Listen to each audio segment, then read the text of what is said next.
उसने पश्तून और पंजाबी को लड़ाने की कोशिश की है, उसने दोनों वकीलों की बारों को लड़ाने की कोशिश की है। ये अगर फतूर किसी का है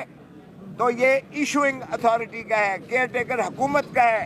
कि वो एक फसाद चाहते हैं, एक फतूर है उनके दिमाग में। ये मरवत के दिमाग में कोई पोटेंशियल नहीं है, लेकिन यकीनन जिसने ऑर्डर किया है वो मुल्क का दुश्मन तो हो सकता है,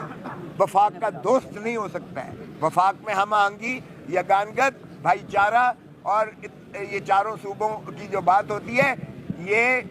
इसको मुनहदम करने के मुतरादिफ सा ये हुक्म। और आज आपको बताएंगे, अभी मरवत बरादरी के भी आए हुए हैं, मुदई उनका भाई भी सगा आया हुआ है, वो बताएगा कि क्या स्टेजेस थी, क्या उनके एहसासात हैं, उस सूबे में बासियों के क्या एहसासात हैं, वकला के एहसासात हैं। सच बात तो ये है कि मैं शर्मिंदगी महसूस कर रहा था ये 5 दिन कि मैं बार जो है लाहौर हाई कोर्ट बार, हमारी रवायात है,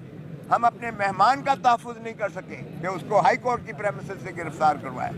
12 करोड़ पंजाब की धरती जो मशहूर है मेहमान नवाजी में, हम अपने मेहमान का 12 करोड़ अवाम जो है उसका तहफ़्फ़ुज़ नहीं कर सके।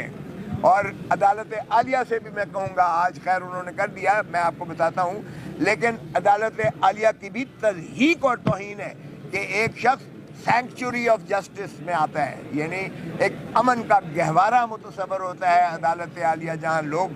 अपने ग्रीवेंसेस, अपनी तकालीफ का इजाला करने आते हैं, तकलीफ लेने नहीं आते। यहाँ तकलीफ लेके वो मरवत और मरवत बरादरी के गले